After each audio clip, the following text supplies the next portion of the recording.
Hello guys, today we together will create a super beautiful and light table. Look what a beauty a customer brought me. We will work with you with wood. I will tell you all my subtleties, everything I know. The first and most important thing is that it has to be dried. It should be super well, not like it has been lying near your stove for a week or there. No, the drying should preferably be professional. Now, there are a lot of craftsmen who professionally engage in drying, wood, sawing, calibration, grinding. Everything will be prepared for you. Then by yourself, of course, you can dry, but you need special furnaces for this. If we speak about ideal drying, yes, if we talk about a home heater or oven, then this is a week, this is a month, and you have to dry, flip, check for moisture. At mine, dried and calibrated, what does calibrated mean? This means that the wood is leveled from both sides, leveled under a special device that cuts off the upper. The top and bottom surfaces should be level. If you don't calibrate, not only will your pour be off because one edge will be higher and one will be lower, you might also luck out with your pour. So pay attention to this. Very good. Moving on, I have no wood. If you have a piece with firmly attached bark, don't touch it. Sand it, remove the dust, handle any irregularities, and leave it be. If you dislike the bark, feel free to remove it. Once removed, clean up. I have a horn. It looks quite clean, but I only dusted it off. I didn't do anything else. I just poured resin over the bottom for impregnation so we don't waste time now. Look, we're now moving on to cleaning the side parts and tinting them.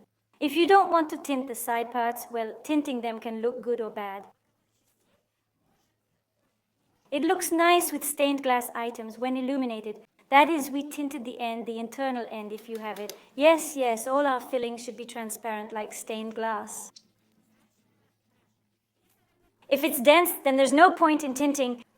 You can also char the wood. The inside looks cool if it's charred. In general, for yourself. Look, I won't char it because I have a specific goal. Now we will clean the side and inner parts with you. Look, guys, I'm lucky. I got a tree that is clean good without any decay or rot, only dust. But we take sandpaper or a metal brush, and if you have a drill, put on a brush and attachment, and the drill will get through all this faster. But I don't have any dirty spots here that need to be scrubbed directly with a brush, so I'll go around and remove any knots that are protruding a little. I'll remove any rot if there is any. Here I saw a tiny bit of rot, that's all. I twist the sandpaper like this and clean the ends.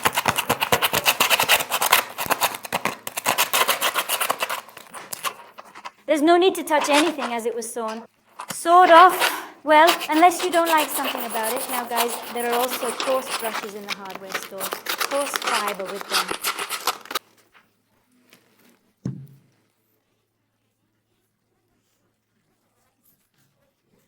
We need to clean off all our dust, all our rottenness, which we have created, and we are cleaning. We have cleaned it thoroughly, even at the moment of cleaning. You know, it is also cool to do it, to directly pierce your blind, to take it directly over the garbage bag or spread the polyethylene, to knock it right with the same brush or screwdriver, so that even from the inside, what did not dry out there fell out, and everything unnecessary was gone. Now I put my blind on the supports. Now the level is not important to us at all. I need to choose a color for the logo, make the ends, paint over. The main one I will have is the mother of pearl cadence, by the way.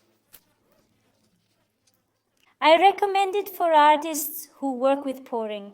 Cadence is super cool for coloring resin. It's just unreal. The flowers on it come out absolutely beautiful. And in general, if you like mother of pearl fillings, I haven't found any other paint like this mother of pearl cadence yet. Green like grass, a little bit like this. The olives are mother of pearl, and I don't want to completely cover it up. I'll cover it up in spots. First, I'll apply the color, and then I'll make more spots, and I'll be painting with undiluted acrylic.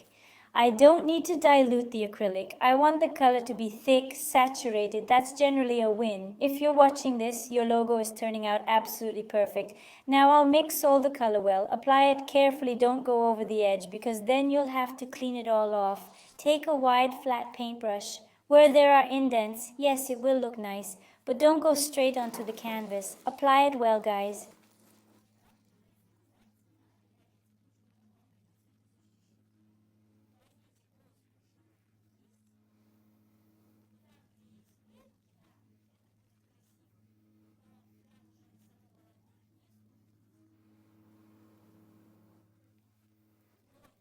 Don't leave any bald spots. Color them intensely, since the resin will underscore them, and it would appear as though you've missed that spot, which would count as a flaw. So pay close attention to it until you get used to it. While your hand hasn't tired, go through it and make a uniform outline on the top.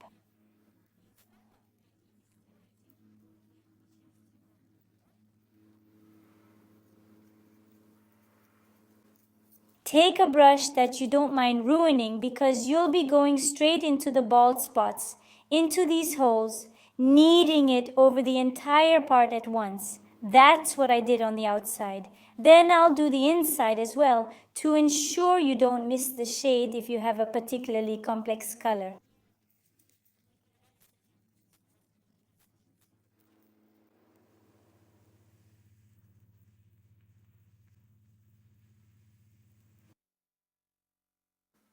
Now guys, when we fully applied the color, you can do this or not, but it seems to me that this will make the drawing deeper. I take the pure colors that I've mixed. Like now the mustard color, this mustard green, and sporadically not flashy spots, but such colored, transitions like ombre from green. Here you can use a brush to dampen it, to create these transitions where you think it would look cool here, even the paint lays just like a highlight. So I'm going to add it now, it seems to me, as if the sun was shining or something, only so that it doesn't contrast too much with your actual color, guys.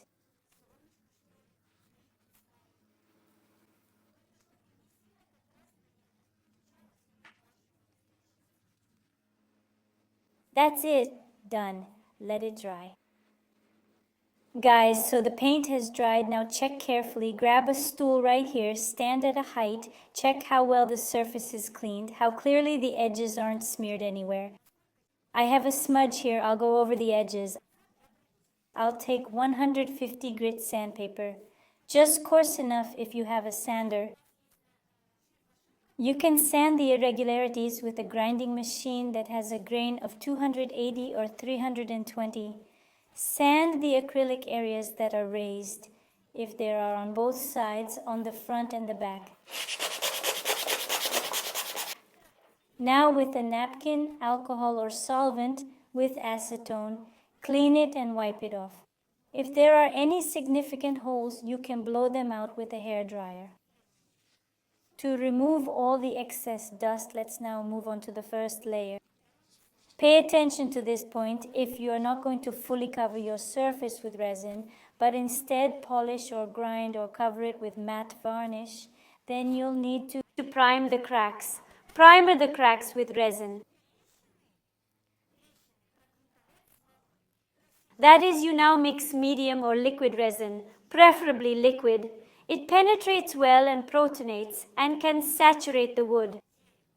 I'm going to make a mold and fully cover the top with an epoxy resin coating. And this means I won't be sanding, I won't be polishing. Just clear surface made of epoxy resin is what I'll have. That's what the client desired. So if you prefer your surface to be sanded and then polished, it's better to pour all the details now. I've soaked the reverse side with resin because now I'm going to be gluing the resin onto the mold on a transparent layer so it doesn't absorb more resin than it needs to. So now we're preparing for the next stage, and now comes the most fun, important, and exciting moment, creating the mold. Look guys, I have an old large mold here, but the client wants a smaller one, meaning I'll have a circle, but in this mold slightly smaller. What can we use in place of a silicone mat, a silicone mold? A silicone mat, if you have a small pour, a small tabletop, you can go to any culinary store and buy a silicone mat. You also can buy flexible glass. You can buy acrylic or polycarbonate glass. 4 to 7 millimeters is generally ideal for you and will serve many times for everything you want. You can also buy plywood, fine laminate, an old sheet, MDF, a door in general. Everything that is smooth, glue with tape and make it on it. Look, I have this tape I have attached to you in the list of materials how it looks. This is a construction tape for interior wall gluing, but it is great for formwork. Only we make the back side, not with an adhesive plate, yes, because then we will have to sand it. Here we do the reverse side, lay out our mold, base, glass, polyethylene, clean everything well and stretch a level on the surface. Of course, we align and look so that everything is beautiful. I put my base as much as possible in the middle to repeat the diameter. I have already measured the size that I need. Here I have measurements here. Now we will align them.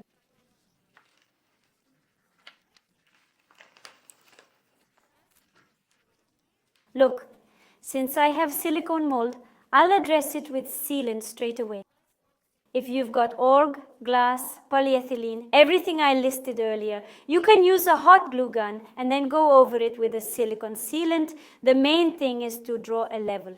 Circle, so the circle remains, well, visually pleasing, at least aesthetically to some extent. I've just got regular silicone sealant. Remember to buy a clear one.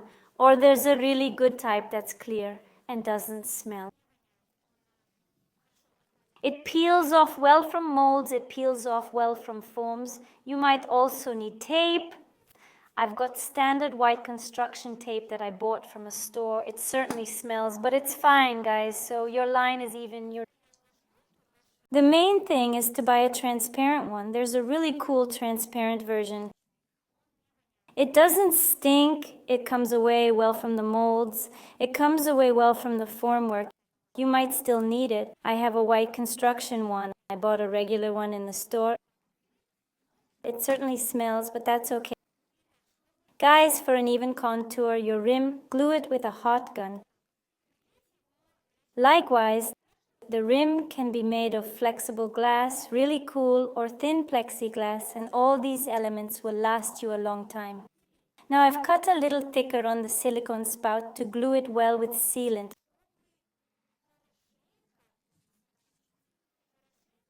Let's start with this.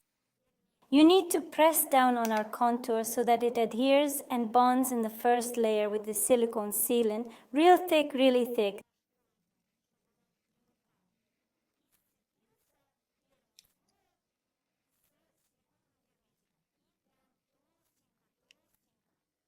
Then I'll go over it with my finger to ensure there are no gaps between the joints, because the resin, and especially for the volumetric fillings we'll be working with, it will find any little crack and leak out. It's good that we have everything in the mold, but still, this is unpleasant and will have to be repoured, so it is better to do everything thoroughly, even if it is ugly somewhere, because there is little aesthetics with a silicone sealant, but it will be a working scheme, and you will not spoil the workpiece glue. In general, this outline, guys, if you find it in the construction store or order it somewhere, it's straight or something like it. Just super cool fits. It is first, not higher, not lower. Perfect as it should be for tree cuts. Here I have a cut of 5 centimeters. And this contour is just perfect under it. So look for something similar. Cut ribbons from orc glass. Cut ribbons from flexible glass. In fact, it seems like a super slope.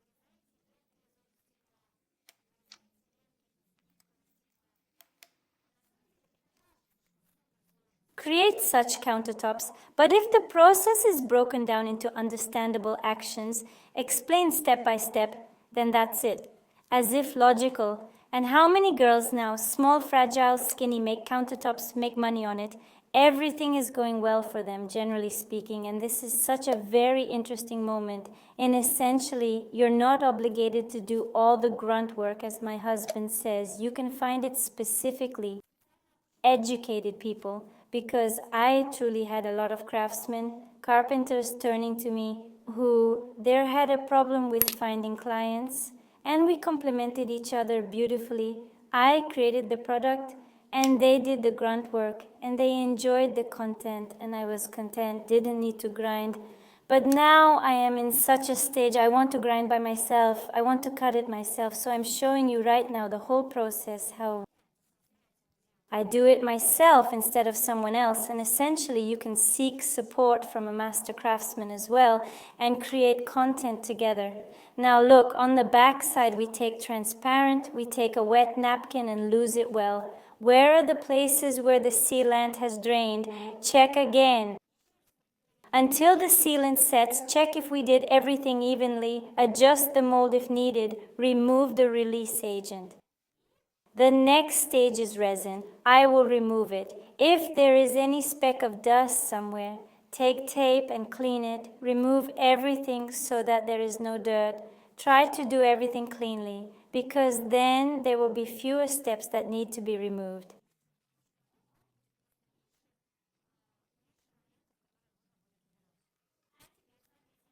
Now look, I mixed liquid resin transparent from the company. Just a little bit to create a bond between the wood and the mold so as not to use weights, so that the resin immediately adheres together with the mold. You can do this, or you can buy construction clothespins and close them at the edges. Well, I'd better spill a thin layer so that then the adhesion is good here.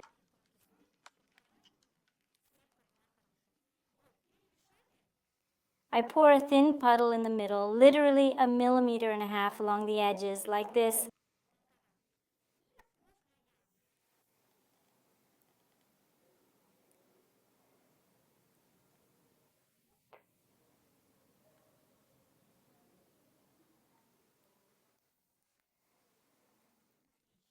Great.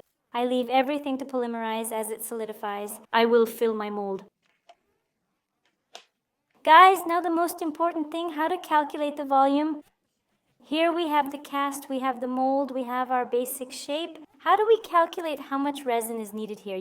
We take, I don't know, some paper out of the phone, the tablet to show you. We measure the total length of our product, so it turns out to be 44 centimeters. We take the height. The height is 5 centimeters. Here's a little less than 4.8, oh well, 5. Go in, type it in Google Resin Calculator. Go in, the first two of them are given. I choose art resin. Here it is more convenient in terms of shapes. Here there is a round filling. Choose it. You can choose any shape you need and length. I've already forgotten what 44. Yes, 44. Thickness, look. The length in centimeters, don't make a mistake. The thickness in millimeters, 5 centimeters, 50 millimeters. Because here in millimeters, and so where do we get here? See the consumption, 8.3 remembered. Now take our tree, measure, remember 8. Yes, measure. In the widest, it's 39 on this side, 36. Well, let's take 38. The thickness is the same. Yes, 38, 8. Thickness 50, it turns out.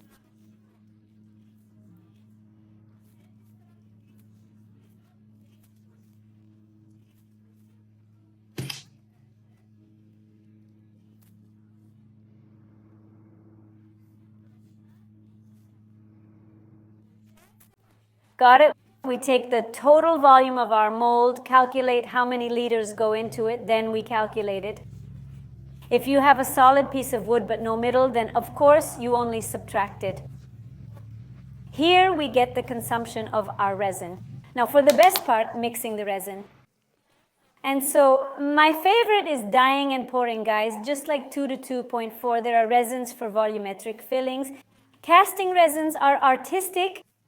Having reached this stage, you must understand the difference between these resins. Artistic resins are drawn on a flat surface and poured into thin levels. Volumetric resins are only poured into volume. We don't create a drawing with volumetric resin. We don't pour thin fillings with volumetric resin because it won't harden or will harden for a year and won't hold its shape. You must understand this for yourself at the initial stage. There is a gradation of resins for a certain technique, there are certain types of resins, but I think those who get acquainted with the masterclass on making a table already know this. So I have resin for volumetric fillings up to 5 centimeters. Just here I am. I took this resin, then I was surprised, firstly, by its appearance. It is more sky blue. That is, it has more particles of ultra protective. And one more moment, guys, if we violate, why does the resin turn yellow? Well, in addition to impact and destruction, internal structure, exposure to the external sun, yes, the resin can also turn very yellow. And for the manufacture of Stolichnitzy is a very important point. If it is poorly mixed in proportions, if you are slightly, even if the proportions are violated, then the resin will turn yellow more. That is, the component A itself will be stronger and faster than if everything is correctly observed. So when buying resin, be sure to, there are proportions to the resin. They are simple, 100 to 50. Here is a liter to 550. Here, even 2 jars we need with you, as we have already counted 3 liters. Here they are. That is, they are mixed at once for mixing and measuring. There are containers that I use many times. But since I have a clear number, a certain number, and I'm kind of larger, I do not mix these jars. I only bought them for this consumption. I will mix in a bucket. We buy container. Yes, it will also serve us for a very long time. Carefully and cleanly wipe it so that there are no dust particles, no specks. There is nothing anywhere in it. If anything, we wash it out directly. Wipe dry, look before mixing the resin, paint it, and use a wax separator. Well, go through the area of the joint with your formwork so that the formwork moves away from the resin better. It will be matte, but it doesn't matter because then we will grind and overlap it finish. So we buy a wax divider. It will be useful to you in your work in general because, and if you work with AGAM silicone paste with molds, then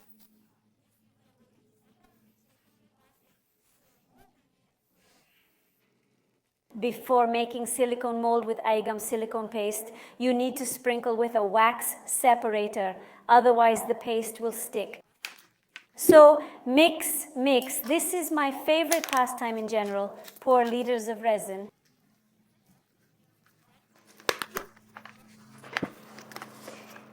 So the main thing is not to confuse, right?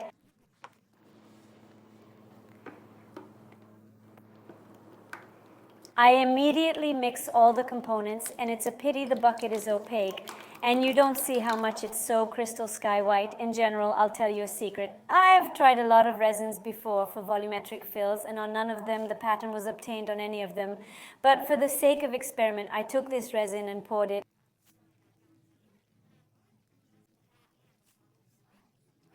The ink effect, I have it on YouTube. You can go in to see. It made me a super cool effect. I slightly increased the proportions of mixing the hardener there so that it hardened faster, and it hardened the next day, and super cool, gave me an effect with ink. So with a 5 from Miloshka, guys, now we mix monotonously. If you have a drill nozzle, a mixing nozzle, it's great. It is much faster to stir. I am in manual mode because I do not want there to be too many bubbles, since I will have a large volumetric filling, plus I turned on the heater at 29 degrees. I will put it near the heater for a minute so that the resin stands, and as much as possible I'll make the bubbles come out. You can also use a vacuum. Yes, it generally removes perfectly, but it must be big. It should be big if you are really determined to create large volumes of countertops. Then you definitely need a vacuum. As for the nozzle, my husband 3D printed a nozzle, made several sizes, small, big, bigger. I mix just fine with a drill. It helps very well in thick resin, in medium resin for cutting stones, especially if there are large works that you do on wall paintings. It's just cool there. Resin for volumetric filling, it's a pleasure to stir it because it's super liquid and it mixes very well with a hand with a wide spatula, about 3 minutes. Even set a timer for yourself. You need to mix, but ideally, and best of all, read the instructions. In the resins, it is written how much you can mix mechanically, how much manually. Well, in those resins who position themselves as a professional, I have a painting question now as I made the ends shiny. With a transition, we need to make stained glass resin now. As I said, very cool. This effect will look even more noticeable on purple and blue colors. So consider with wood. If you have beautiful, appetizing wide pieces with a beautiful end, try this option. It's really fun. The watch looks like this in such execution. Now I shook the resin, I'll put it on the heater. Guys, I'll even show it to you now, my friend. Wipe off the spatula, let's go. Here, I'll put it on top. I have a board at the back, I'm pressing it. Here it is, 28 degrees. I'll set an alarm for myself for 40 seconds and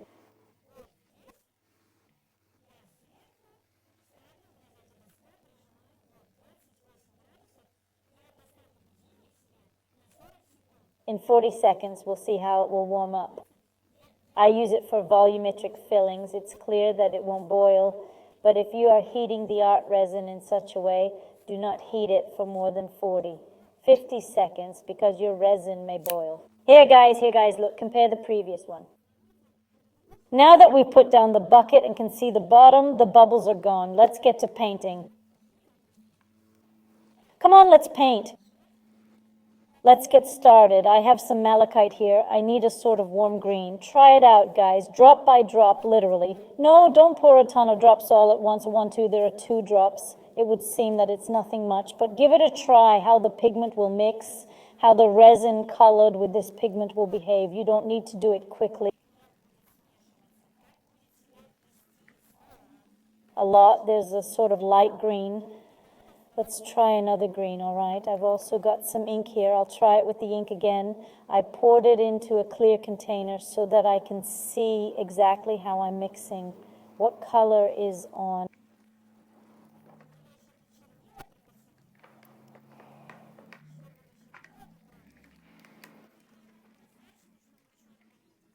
I've poured it in a transparent container so I can clearly see how I'm mixing, what color I'm getting, because first of all, it's hard to manage transparency in a bucket. Look, another thing, if you, before mixing, could please try the pigment in a separate container, because not all pigments disintegrate in volume filling in resin for volume filling. Some pigments break down into microparticles, but they don't dye the resin. Just so you know, granules don't sit well in resin. Obviously, you don't need that. So take a small amount of resin, color it separately in a cup, check how your pigment behaves. If you've already added resin pigment into the resin and it didn't disintegrate, then take some fabric, maybe 2 layers of chiffon or regular fabric, and pour your resin through the fabric. All the pigment will stay on the fabric and you'll have a clean resin. By the way, I'm doing this just in case. To pour the resin here, I've returned it back and stirred it again. Now I'll pour. To ensure it's as clean as possible, you can either use some kind of rubber band or hold it firmly with your hands, and be careful. Sift the resin slowly, carefully. Don't hurry. This process takes quite some time, guys. At the pouring stage, let's do it. If you're unsure about your resin, how it behaves, let's remove the bubbles layer by layer, bulk resin.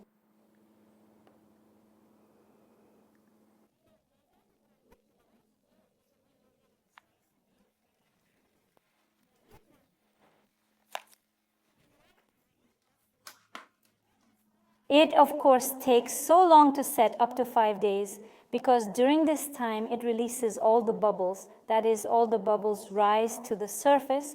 But if you're unsure about your resin, remove it layer by layer. Pour if you have a small filling, but a small table, yes, I know that my resin will perfectly remove all the bubbles.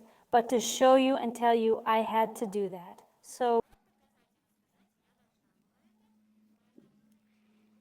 we pour, we stop, we clean, we did well, we glued our spill guard in advance so our resin won't go anywhere. It doesn't drift anywhere, plus it's in my mold, which will also prevent the resin from flowing out. So the most fun is pouring the color.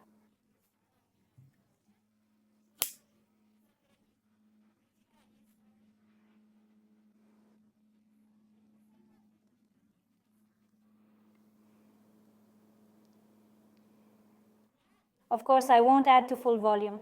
I pour the color to the ends of the wood, and then I leave everything because I will cover the top with transparent resin, but it will be at the finish, so I pour the volume of color to the end.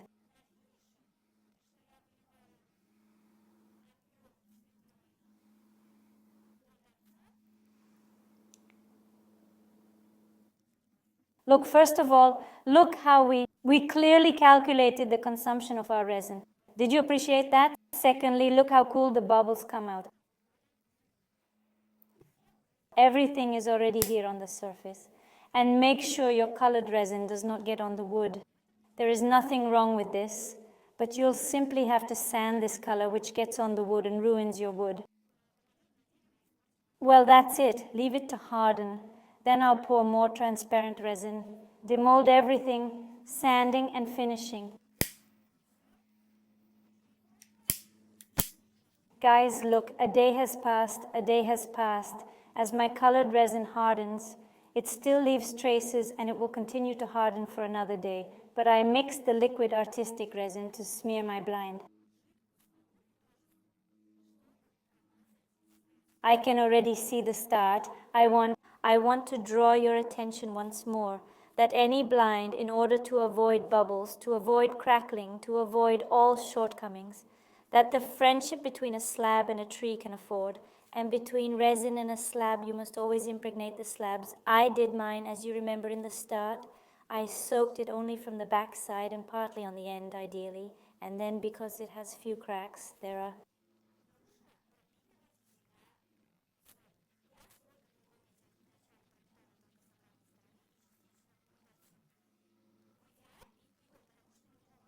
In general, very, very tiny cracks that I would close right now. I anticipated this, but ideally, if you are just friends starting out, cover the end on both sides in advance and cover the end.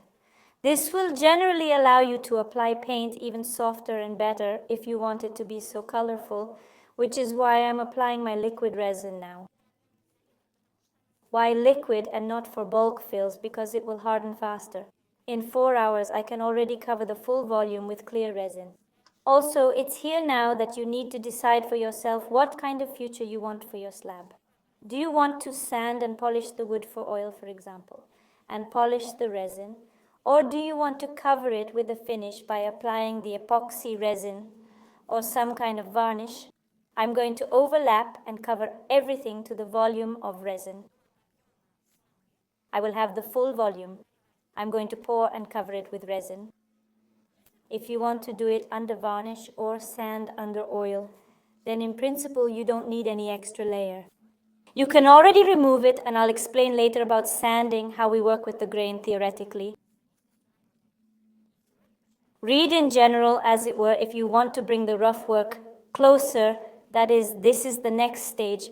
This is just the rough work, and I will soak the slab, wait for it to dry, then add another volume.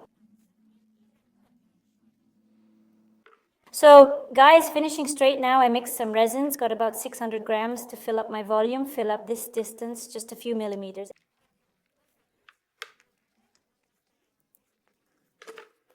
Everything is great with me. The wood is soaked as it should be. All the cracks are numb. Now I'm going to cover the volume and leave everything to polymerize. I don't know how about you guys, but my perspective has entirely changed now. A few years ago, I loved doing the filling, creating different complex sets within the filling. But now, all I want is minimalism, and to quickly move on to the rough work with a machine, a jigsaw. Well, there's nothing to cut here with a jigsaw, but if there was texture, it would have been possible to cut off the uneven edge with a jigsaw, but grinding the caramel edge, this is my love now. Mix carefully at each stage. You may let the resin stand a bit near the heat for the bubbles to come out, but they are three-dimensional resin anyway, the more cool to work with. It's a pity that it's not to be created all those patterns that we love in resin art due to texture, but just due to their own. It has viscosity, it gives off super cool bubbles, so it freezes for several days. Because bubbles come out at this time, we fill up all the beauty. Look what kind of girlfriend I have here before I had 2 grinders. Today, we're trying Bosch PEX 220A, diameter 125 circles, step by step everything. We didn't Google it, although we had to, but we went to the store and my husband typed top cars into Google. Let's attach a vacuum cleaner directly to this, which is a dust collector, by the way, if you're planning to work on large volumes. It's better to buy one with a connection to a vacuum cleaner. And guys, when you're working, you know, I always warn my students that you need to use protection. Especially when working with dust or grinding, be sure to use a respirator. It's one thing if you have a personal tolerance to the toxic fumes from tar, but it's another thing with microparticles that enter your lungs. A few times grinding and your lungs will be clogged. It will be very, very unpleasant, and over time it will show. So a respirator is necessary. Now about the grinding machine, why this one? Because Natasha was too lazy to go to the store to buy Makito. Actually, yes, when my husband and I looked at the gradation of machines in terms of power, diameter, presence of a dust collector, and in general, in terms of lightness, it is quite light due to the rubberized handle. There is a decrease in vibration. This is also very cool. That is, well, the hand will not get tired of working who has polished nose. It doesn't have rev adjustment if you're working at high volumes. If you need to clearer, more subtle control, then the adjustment is, of course, important. In this niche, the software is the same. The price goes Makita Bow, and the article seems to be 5041 AN 5041. Simply, here it is. The pricing policy is the same, but it regulates the revolutions. This, by the way, is the Green Bosch series. This is a homeowner. That is, it is for housewives. And for housewives, this is not a professional series. The Blue Bosch is already professional. There is already a different price and another and a different filling. And if you work with wood to create countertops, then you need to go from 80 to 420 to polish. This is the way of polishing. Ideal grinding, if we are not talking about irregularities that need to be cut off with a jigsaw or other tape devices. In general, now I am removing the formwork. Let's try to grind on our crumbs, guys, demolding. Firstly, so that the tape still serves you. If it did not lead from a violation of proportions from temperature mode, the tape can be lucky, since it is enough resin, you know, enough aggressive. And if you mix the proportion incorrectly, then the resin will change its shape. It can even crack. And if you slightly violated the proportions, then the resin will turn a lot yellow over time. We protect the formwork, protect ourselves, but since I have a silicone mold, I hope that it will be, everything is easy and good to film. So let's go. I'm shooting first.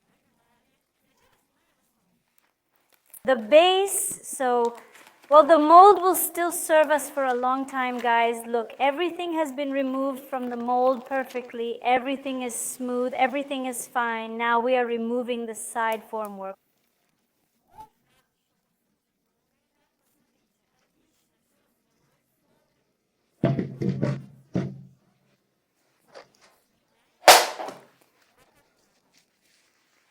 We cut it up and take it off. So guys, we freed our countertop from the shackles of the formwork. Now we are removing everything unnecessary from our surface, and we will grind. Look, I want to make a caramel edge. I want to cut off the first terets. I wanted to make the lower terets, but no, I won't leave them. I'll cut off the first one here, this top of the ends. I'll make a more caramel edge. Sand where there is stiff bumps, I cut them off here I have an unevenness. See, yes, I'm cutting them off now with a utility knife, and I heat it up with a construction hairdryer, and we start grinding, but first remove everything. What will interfere with you will be protected by the shields. Remember about the temperature, don't burn it, guys, to avoid transforming our table into paraffin, because we've pretty much done it perfectly.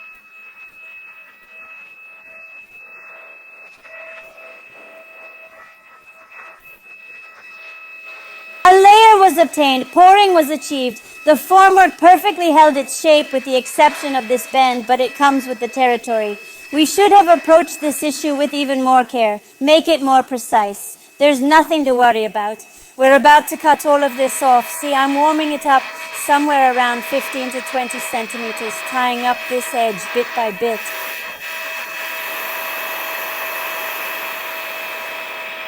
It is more comfortable for me to do this with an office knife. In principle, it can be done with a tape machine and a grinding machine. And if you also have a router, then of course it's even more convenient with a router watching.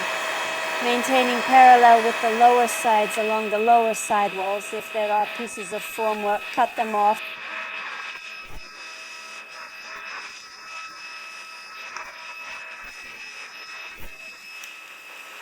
And move forward, have patience. It's not as complicated and time-consuming as it seems. Guys, when you're working with a hairdryer and a utility knife, you should buy new blades right away for this job, for this stage. Insert them, and even I changed them a couple of times. Right now, I started with an older blade and replaced it with a new one. Look, when we work like this, heating, cutting, don't hold the blade directly parallel to your lines. Lift the nose a bit higher so that even if your hand slips, and it will, trust me, then your cut will go upwards, not inwards. That is, when you're cutting, keep the flat side down, but keep the inner tail closer to the center, closer to the support. And let the nose always aim upwards to the left or to the right side as you flip it over. Be careful at this moment. So guys, let's go sanding. Once again, I remind you, a respirator. We protect our respiratory tract, irrespective of the fact that the resin's dust essentially isn't that volatile, but it first rises upwards and then settles. Hurry, don't inhale this mess, protect yourself, don't ignore it. Turn on my 120 grit disc, I'm starting with it, even though I wanted to start with 80, but I don't have any severe unevenness. To start with 80, you could start with 100 or 120. I'm starting with 100, going over the surface, the ends, the sideline, smoothing the ends under the caramel edge. In a circular motion, you see the pressure force and control yourself as much as you want to remove more and sand more. Here I have everything as smooth as possible. Here's the only one at the junction. That's where the side ends are. Here I'm going to press, but in principle nothing is needed. Let's go listen. Well, overall a beauty, and for a machine that without rev adjustment goes perfectly even at certain moments.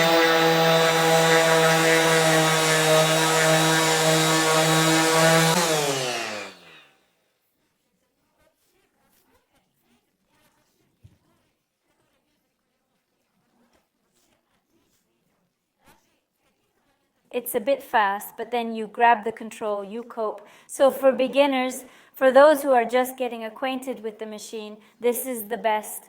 Let's move on. This way now, guys. I want to move the sand into the side part. That's why we extend our cut, so that the free edge is set back from the table. If you have construction clamps, clamp with construction clamps. This will be more convenient for you, so the table doesn't shake. And pass, let's do soften the side, soften the edge, and sand our ends.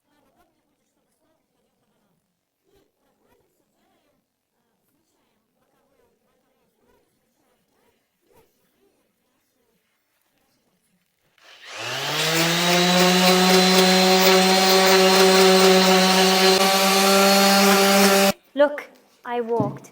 At the ends on the surface, yes, you saw everything. The disc is clogged. Remove it, glue a new one, go to work, and guys, make sure that your holes coincide with the hole of your machine, because the vacuum cleaner sucks in your dust and dirt so that you don't breathe unnecessarily.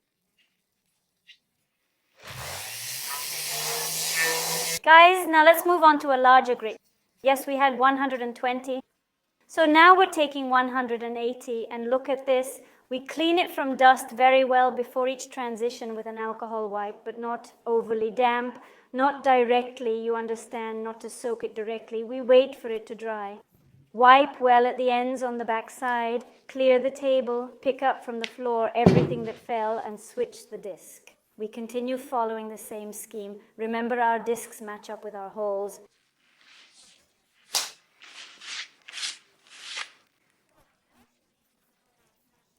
Tear it off. Well, listen, I'm just pure joy from this. The beauty shows herself from her best side with disc 180. Stick it on each one, on each grit to increase the grit.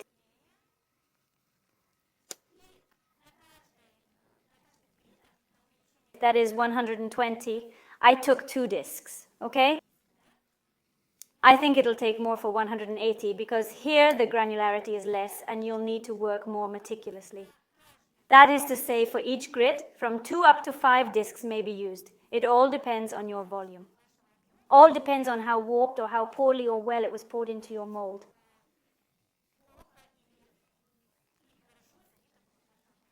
So the disc is ready. Let's go now. I'm going over the surface.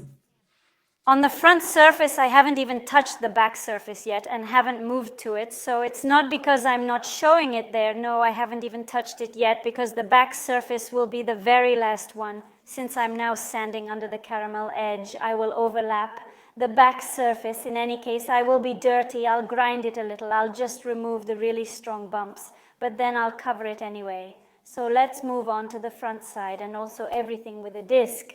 We will walk through as we did before, starting with the front side. The edges are ours under the caramel edge.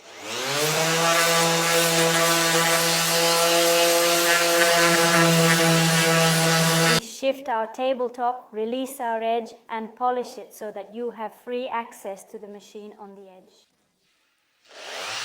Observe how I polish. Initially, I go nicely along the front side, then with a slight tilt of about 15 degrees, I travel along the edge. I also add a slope of about 45 degrees and then I modify it. That is, do not do it immediately. Yes, if you immediately did the front and crossed over, you will have a straight angle of 90 degrees. You need to have an edge, and it all depends on how much you want an edge. Now, I like precisely such a soft transition at a large angle. Some only do it slightly, but I think there is even a trend for the edge to this edge.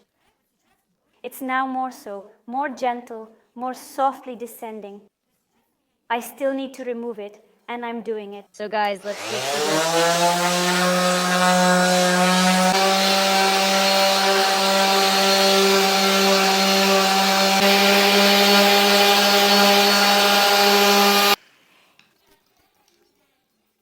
200. The closer your numbers are to your grading, the grits, that is 180, 200, 220. The less grain goes, the fewer scratches, the better your grind. Oil or polishing pads I will cover with a finishing coat. It is discussed with the client, therefore you decide for yourself how you need. We continue to work the most delicious solvent or acetone or nail polish.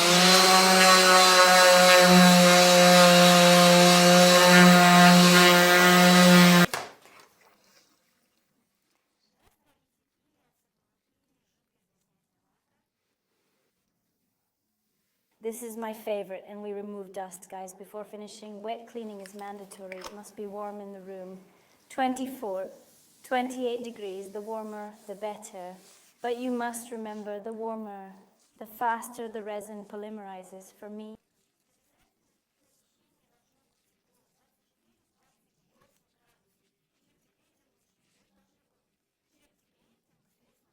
as a master who already knows how to make friends with mala, this plays into my hands because I want the process to go faster if you are just starting out to you. But this does not mean that you have to make it colder. You will make it colder and there will be an amine film. Yes, 24 to 25 degrees, you are comfortable. The resin is comfortable. If you especially heated it, gave it a slightly higher temperature, it has become more viscous. You will succeed with it. Now be sure to check the levels, certainly. Table, be sure to protect ourselves. Table, now the resin will pour out. Now you know my least favorite moment of my mother. At first she generally went and collected this resin everywhere because we will make a caramel edge, which means caramel.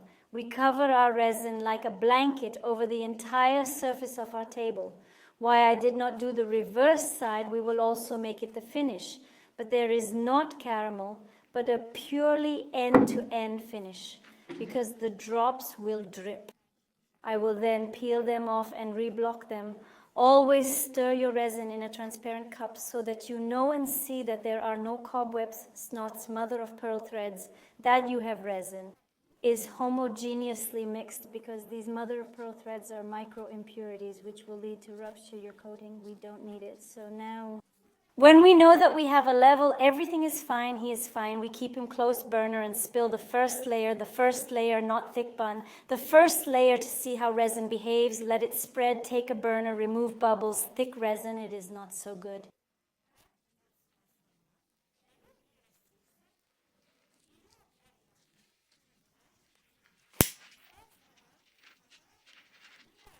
Gives bubbles as we would like, so we remove them at the moment when it spreads with quick, sharp movements. We clean it so that there are no bubbles on the surface. Then we pour our resin into the center again, and now we spill it all the way to the end. Now I'll remove the bubbles. It all depends on your volume. If you have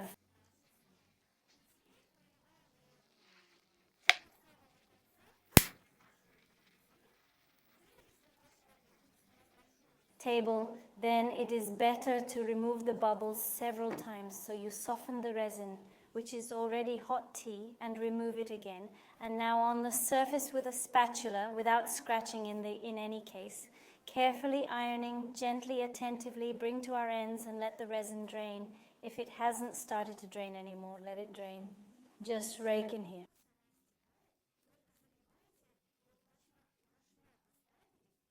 Do not let a bubble form between the spatula, because then you will have to remove it. And even worse, it will remain there and will not be removed. So we pull our resin, distribute it over the surface.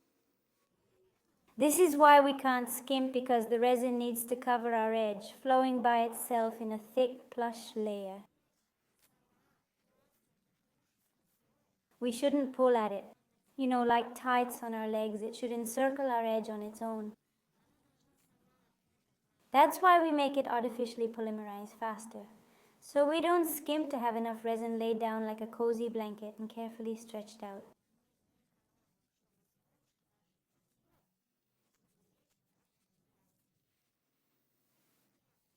At the same time, we clean our gloves if we touch the table or anywhere else.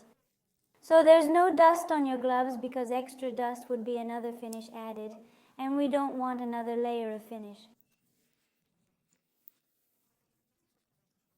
So we pass over it carefully, stretching our resin carefully.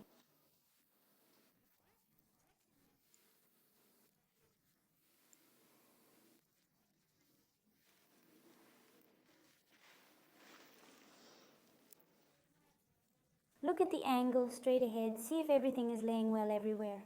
These are my mother's tears.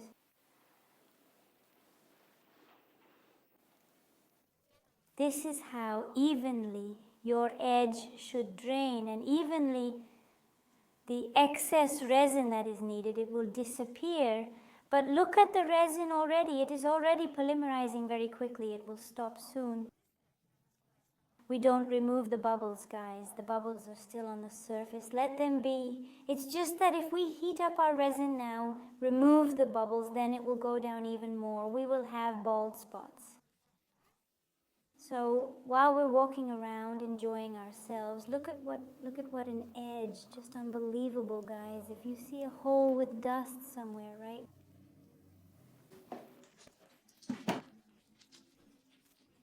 Which was poorly wiped there, or some other moments, take a toothpick before it's too late, get it out.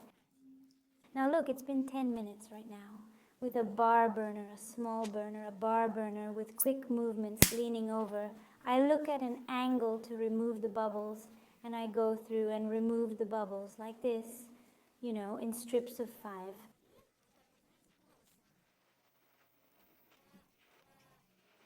I quickly grab and remove a 6 centimeter strip. If there are any specks, I remove the specks too. Look, I removed it mid-process. I won't continue for now. The resin has softened slightly and may spread. I noticed a dust particle. We will remove it.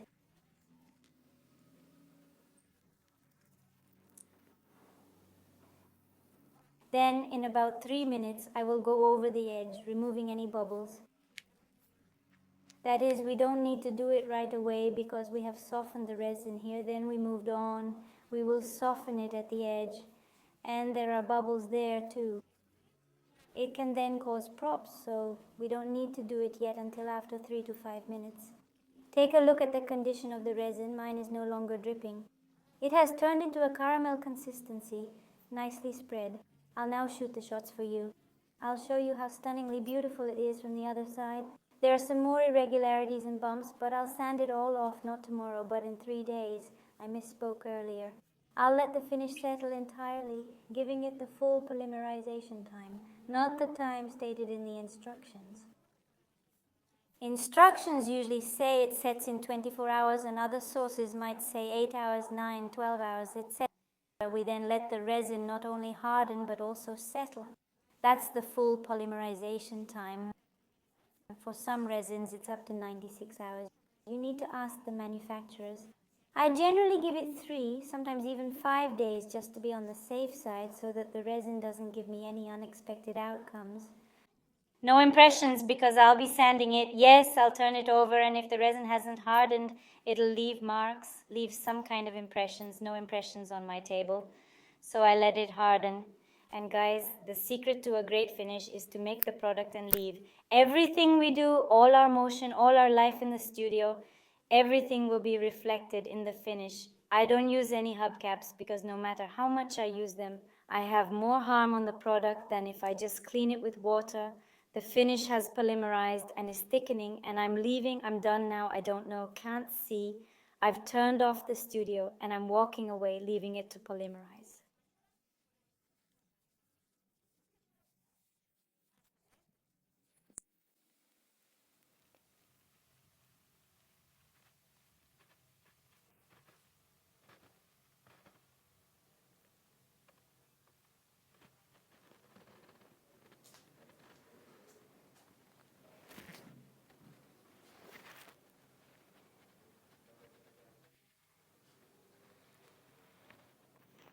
Just look at these lands. Well, this is all worth all our work. So let's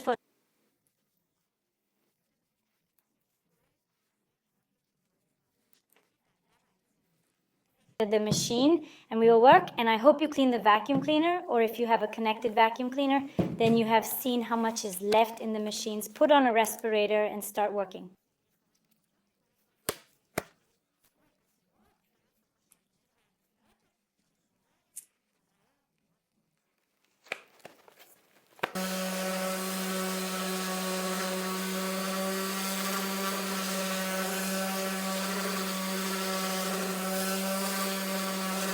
Guys, when we have finished grinding with discs, solvent, acetone, nail liquid, we clean them into dust if something comes across somewhere. In fact, if I were to make this countertop with a pattern or with some kind of styling inside so that it is not transparent, I would make it matte. I would cover it matte color and matte varnish. This is the maximum indestructible surface, but since I have a table in the light, yes, that is, it should be glossy to give a glow from the inside, clean with acetone. Now need a thick resin to cover and align the entire finish. And guys, when you clean the backside with acetone, be careful. So it doesn't get to the front because our acetone can kill all the gloss, but I want to...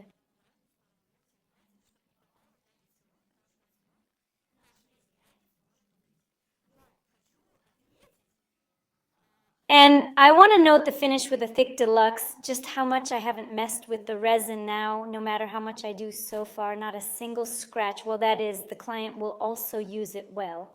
For now, it shines like a new penny. So guys, I'm going to cover everything the same way as based on the finishing principle. I needed a thick resin. Deluxe is tighter, and let it sit. And as well as the finish, we apply it first in the center. Watch how the resin moves and distribute it on our table. Distribute it carefully. First, you can use a spatula, then with a handle, but just make sure that it doesn't overflow your edge. Yes, just look at this sweet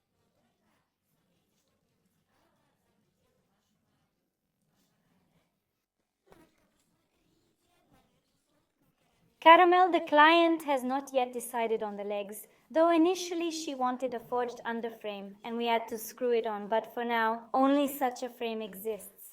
And I wish you create your perfect countertops. I am waiting for your experiments. Write if you have any questions. Do not hesitate. Ask everything. Ask everything. Have a great day.